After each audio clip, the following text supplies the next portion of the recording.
देखिए, जो आज की ये वीडियो है, इस वीडियो में हम बात करेंगे चंबल नदी तंत्र के बारे में।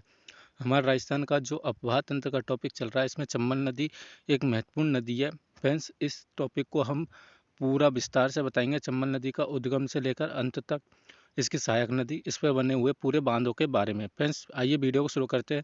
तो देखिए फ्रेंड्स, चंबल नदी की बात करें तो यह अपवाह क्षेत्र जो है इसका जो है दक्षिण से उत्तर की तरफ जाता है, जो कि दक्षिण दिशा से मतलब उत्तर की तरफ जाती है। अधिकांश नदी उत्तर दिशा से दक्षिण की तरफ आती है, लेकिन यह नदी दक्षिण दिशा से उत्तर की ओर जाती है। तो इसी तरीके से हमने इसका शेड्यूल बनाया। तो देखिए फ्रेंड्स, चित्र के द्वारा समझते हैं पहले तो, फिर बाद में आपको थ्योरेटिकल रूप में बताएंगे। देखिए फ्रेंड्स, जो चंबल नदी की बात करें तो देखिए इसका उद्गम होता है जनापाव की पहाड़ियाँ, जो कि मध्य प्रदेश में है, वहाँ से इसका उद्गम होता है। आगे जब यह नदी आगे चलती है तो देखिए फ्रेंड्स, इसको मैं थोड़ा जूम कर लेता हूँ।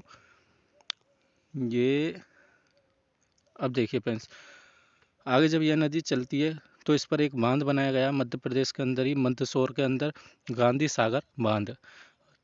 इससे आगे जब यह नदी आगे चलती तो ये राजस्थान में प्रवेश करती है चौरासीगढ़ चित्तौड़गढ़ से। और फिर आगे जब यह नदी चलती है तो इस पर एक रावत भाटा चित्तौड़गढ़ पड़ता है, जहाँ पर चूलिया जलप्रपात स्थित है। आगे जब यह नदी चलती है तो इसमें एक नदी आकर मिलती है जिसका नाम है ब्राह्मणी नदी, जो कि चित्तौड़गढ़ से ही आती है। और जब यह नदी आती है तो इससे आगे थोड़ा सा आगे ही चित्तौड़गढ़ में एक बांध बना हुआ है जिसका नाम है राणा प्रताप सागर बांध चित्तौड़गढ़ में। जब यह नदी आगे चलती है तो इसमें देखिए भैंसाना के पास एक कुराल नदी आती है। कुराल नदी के बाद बूंदी में आके मिलती है, जिसके बाद में इसमें एक बांध और बनाया गया है जिसका नाम है जवाहर सागर बांध। आगे बात करें तो देखिए फ्रेंड्स, इसमें आती है एक नदी और आती है जो कि काली सिंध नदी है, मध्य प्रदेश से आती है। नानेरा गांव में यह चंबल में आकर विलीन हो जाती है, जो कि कोटा के अंदर है। आगे जब आती है तो इसमें आती है एक चाखन नदी और आती है, और उसके बाद कोटा बैराज बांध बनाया गया है। आगे जब यह नदी आती है तो एक पार्वती नदी आती है इसमें। और आगे जब चलती है तो यह नदी, तो देखिए फ्रेंड्स, ये पहुंचती है सवाई माधोपुर ज़िले में। सवाई माधोपुर ज़िले में पहुंचती है तो पदरा गांव में यहाँ पर एक त्रिवेणी संगम होता है, यानी तीन नदियों को मिलकर आती है यहाँ पर। इसमें चंबल में तीन नदियों का संगम होता है, एक बनास नदी, एक सीप नदी और एक मुख्य चंबल नदी हो गई। तो तीनों नदियों का संगम होता है, जो कि रामेश्वर धाम बनता है, जिसे त्रिवेणी संगम होते हैं। आगे जब यह नदी चलती है तो ये चंबल नदी पहुँचती है करौली ज़िले में।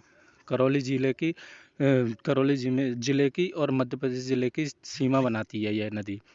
आगे जब मध्य प्रदेश बाकी स्टेट की सीमा बनाती है। आगे यह नदी चलती है धौलपुर में, और धौलपुर से आगे यह राजस्थान को बाहर निकल जाती है। और आगे चलते हुए यूपी और एमपी के बीच में कहीं कहीं जगह जगह सीमा बनाते हुए चंबल नदी यमुना नदी में विलीन हो जाती है। तो फ्रेंड्स, राजस्थान के संदर्भ में देखा तो फ्रेंड्स, यह नदी बहती है 6 जिलों में। कौन कौन से? चित्तौड़गढ़, बूंदी, कोटा, सवाई माधोपुर, करौली और धौलपुर। तो ये 6 जिलों में बहती है। आज ये फ्रेंड, अब इसको थ्योरेटिकल रूप में जान लेते हैं, जहाँ से क्वेश्चन पूछे जाते हैं। तो देखिए फ्रेंड्स, चंबल नदी की बात करें तो चंबल नदी का उद्गम उपनाम की बात करें तो इसके उपनाम कई हैं। जैसे इसे बोलते हैं राजस्थान की कामधेनु, और चमनवती नदी इसे ही बोलते हैं। इसकी लंबाई की बात करें तो यह राजस्थान की सबसे लंबी नदी है। इसकी कुल लंबाई की बात करें तो 966 किलोमीटर है, जबकि सैटेलाइट से इसकी नदी की लंबाई की देखा गया तो 1051 किलोमीटर आती है। राजस्थान में इस नदी की लंबाई की बात करें तो राजस्थान में इस नदी की लंबाई है 135 किलोमीटर, जो कि राजस्थान के अंदर है, तथा राजस्थान और एमपी के अंदर यह सीमा बनाती है 241 किलोमीटर से। आगे बात करें तो देखिए फ्रेंड्स, इसका उद्गम की बात करें तो उद्गम होता है जनापाव की पहाड़ियाँ, जिला महू, एमपी के अंदर से होता है। राजस्थान में प्रवेश करती है चौरासीगढ़ चित्तौड़गढ़ के अंदर से। चंबल नदी के बहाव के जिलों की बात करें तो 6 जिलों में बहती है। चित्तौड़गढ़ जिला, कोटा, बूंदी, सवाई माधोपुर, करौली और धौलपुर, ये 6 जिलों में बहती है। चित्तौड़गढ़ में नदी की गहरी खाई या गाढ़ या बी आकार की घाटियों का निर्माण करती है। सवाई माधोपुर में यह नदी सर्वप्रथम मैदानी भाग में प्रवेश करती है, जिसे पूर्वी मैदानी भाग में प्रवेश करती है। चंबल नदी की बात करें तो चंबल नदी सवाई माधोपुर, करौली, धौलपुर में सर्वाधिक अवनलिका का अपर्दन करती है। चंबल नदी इटावा एमपी में यमुना में जाकर विलीन हो जाती है। इस पर बांधों की बात करें तो देखिए फ्रेंड्स, इस नदी पर चार मुख्य चंबल नदी पर चार बांध बने हुए हैं। गांधी सागर बांध जो कि मध्य प्रदेश में बना हुआ है, यह चंबल नदी का सबसे बड़ा बांध है। आगे है राणा प्रताप सागर बांध जो कि चित्तौड़गढ़ में है। यह बांध राजस्थान का जल भराव के आधार पर सबसे बड़ा बांध है, जिसका निर्माण 1970 में हुआ था। आगे है जवाहर सागर बांध, कोटा जिले में पड़ता है, जो कि पिकअप बांध भी कहते हैं इसे। आगे पड़ता है कोटा बैराज जो कि कोटा जिले में है। कोटा बैराज कैचमेंट एरिया के आधार पर सबसे बड़ा बांध है। यह बांध सिंचाई परियोजना के लिए उपयुक्त होता है। गांधी सागर बांध, जवाहर सागर बांध तथा राणा प्रताप सागर बांध का उपयोग विद्युत उपयोग के लिए किया जाता है, जबकि कोटा बैराज का उपयोग की बात करें तो इसके लिए सिंचाई परियोजना के लिए इसका उपयोग किया जाता है। चंबल नदी पर एक त्रिवेणी संगम बनता है। तो त्रिवेणी संगम मैंने बताया आपको सवाई माधोपुर जिले में बनता है, जहाँ पर तीन नदियाँ आकर मिलती है, चंबल, बनास और सीप। तीनों नदी एक जगह मिलती है, जिसे रामेश्वर धाम के नाम से जाना जाता है। इसे कुंभ मीणा, जहाँ पर मेला लगता है, जिसे मीणाओं का कुंभ भी कहते हैं। चंबल नदी की विशेषताओं की बात करें तो देखिए फ्रेंड्स, चंबल नदी राज्य की एकमात्र ऐसी नदी है जहाँ पर जल परिवहन की संभावना व्यक्त की जा रही है, अर्थात जिसमें जल परिवहन किया जा सकता है। केंद्र सरकार की प्लेस ऑन वेव योजना शामिल है इसमें। नदी तथा पहाड़ी एवं मैदानी दोनों भूभागों का अपर्दन किया जाता है। भारत की में सर्वाधिक नालिका अपर्दन वाली नदी चंबल नदी है। यह नदी राजस्थान तथा मध्य प्रदेश के बीच में सीमा का निर्धारण करती है। यह नदी कोटा बूंदी जिले की सीमा का निर्धारण भी करती है, दोनों के बीच से निकलती है। आगे बात करें, यह नदी भैंसरोड़गढ़ चित्तौड़गढ़ से चूलिया जलप्रपात बनाती है। यह जलप्रपात राजस्थान का सबसे ऊंचा जलप्रपात है, जिसकी ऊंचाई की बात करें तो 18 मीटर इसकी ऊंचाई है। चंबल नदी की सहायक नदियों की बात कर लेते हैं फ्रेंड्स। सहायक नदी में आ जाती है ब्राह्मणी नदी, जिसका उद्गम होता है हरिपुरा चित्तौड़गढ़ से। यह नदी की बात करें तो यह नदी भैंसरोड़गढ़ के अंदर चंबल नदी में विलीन हो जाती है।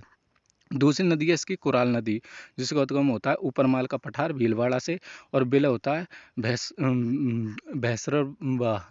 भैंसखाना बूंदी के अंदर, जो कि चंबल में विलीन हो जाती है। कुराल नदी की सहायक नदियों की बात करें तो मेज नदी है, मांगल नदी है और घोड़ा पछाड़ नदी है। मांगल नदी पर विश्वविख्यात भीमलत का जलप्रपात जो है इसी नदी पर बना हुआ है। आगे आती है चाकन नदी। चाकन नदी की बात करें तो यह नदी का उद्गम होता है बूंदी की अर्धचंद्राकार पहाड़ियों से। बनास नदी के उद्गम होता है खमनौर की पहाड़ियाँ राजसमंद से, और यह सवाई माधोपुर के अंदर आकर त्रिवेणी संगम बनाती है। आगे है काली सिंध नदी, जिसका उद्गम होता है एमपी के देवास जिले से। भापका जिले की बात करें तो झालावाड़ और कोटा में राजस्थान के 2 जिलों में बहती है। नानीरा के पास चंबल नदी में यह विलीन हो जाती है चंबल नदी के अंदर। बांध की बात करें तो काली सिंध नदी पर जो है हरीशचंद बांध बना हुआ है कोटा के अंदर। काली सिंध जो नदी है उसकी बात करें तो परवन, राहू और चौलोनी नदी इसकी सहायक नदी है। आगे बात करें पार्वती नदी की बात करें तो इसका उद्गम होता है सीहोर एमपी के अंदर। यह विलीन हो जाती है पालिया गांव सवाई माधोपुर के अंदर, जो है यह चंबल नदी में विलीन हो जाती है। इसके बहाव के जिलों की बात कर लेते हैं तो देखिए फ्रेंड्स, इसके बहाव के ज़िले हैं बारा, कोटा, सवाई माधोपुर। पार्वती नदी की सहायक नदी है कुल नदी, रेतड़ी, अंधेरी, लासानी तथा बेछली नदी इसकी सहायक नदियाँ है। आगे चंबल नदी की एक सहायक नदी है कुन्नू नदी का उद्गम होता है एमपी से और करौली धौलपुर की सीमा पर यह चंबल नदी में विलीन हो जाती है। अन्य महत्वपूर्ण बात कर लेते हैं चंबल नदी के बारे में। तो देखिए फ्रेंड्स, अन्य महत्वपूर्ण नदी बात करें तो चंबल नदी के किनारे चित्तौड़गढ़ रावत भाटा स्थित है, जो कि राज्य का प्रथम परमाणु विद्युत गृह है, जिसे 1973 में स्थापित किया गया था।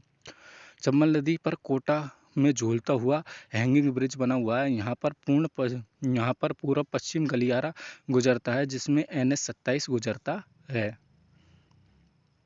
आगे बात कर लेते हैं फ्रेंड्स, नदी पर जवाहर सागर बांध कोटा बैराज के मध्य रिवेट फ्रंट बनाया जा रहा है। कोटा में नदी पर पूर्व प्रधानमंत्री अटल बिहारी वाजपेयी जी की अस्थियों का विसर्जन भी किया गया था। अटल बिहारी वाजपेयी की अस्थियों के विसर्जन की बात करें तो राजस्थान में 3 जगहों पर किया गया था, चंबल नदी पर, बेणेश्वर धाम और पुष्कर झील पर किया गया था। फ्रेंड्स, एक चर्चा का विषय बना हुआ है अभी फिलहाल करंट में ईसीआरपी। तो ईसीआरपी के संबंध भी चंबल नदी से है। तो देखिए फ्रेंड्स, इसका किस प्रकार से संबंध बनता है। तो देखिए फ्रेंड्स, ईसीआरपी की बात करें तो इसकी फुल फॉर्म है ईस्टर्न राजस्थान कैनाल प्रोजेक्ट, जो कि पूर्वी राजस्थान नहर परियोजना है। इसकी बात करें तो यह परियोजना 37,000 करोड़ की परियोजना है। यह परियोजना राजस्थान की दूसरी सबसे बड़ी परियोजना है। इस नहर परियोजना में शामिल होने वाली नदियाँ की बात करें, नदियाँ है चंबल नदी तथा इसकी सहायक नदियाँ हैं। राजस्थान में इसे राष्ट्रीय परियोजना घोषित करने की मांग चल रही है। यह परियोजना में कुल 13 जिले जो है लाभान्वित होंगे। जिलों की बात करें तो कोटा, बूंदी, बारां, झालावाड़, सवाई माधोपुर, करौली, धौलपुर, भरतपुर, अलवर, जयपुर, दौसा और अजमेर, साथ ही साथ एक टोंक जिला भी है। ईसीआरपी के तहत कालीपन नानेरा में बांध का निर्माण किया जा रहा है, जिससे जमुआ रामगढ़ बांध, जयपुर तथा बीसलपुर बांध, टोंक में जलापूर्ति की जाएगी। राजस्थान सरकार द्वारा परवन परियोजना को राष्ट्रीय परियोजना घोषित करने की मांग की जा रही है। तो इस तरीके से फ्रेंड्स, चंबल नदी की कुछ विशेषताओं तथा चंबल नदी से पूछे जाने वाले क्वेश्चनों की संपूर्ण विस्तार हमने इसमें डाल दिया है फ्रेंड्स। आप वीडियो को एक बार और एक बार, दो बार, तीन बार देखिए फ्रेंड्स। यहाँ से अगर चंबल नदी से कोई क्वेश्चन होगा तो आपको ज़रूर इसके अंदर मिल जाएगा फ्रेंड्स। मिलते हैं अगली वीडियो में। वीडियो अगर अच्छे लगे तो लाइक कर लेना, चैनल को सब्सक्राइब कर लेना। Thank you friends.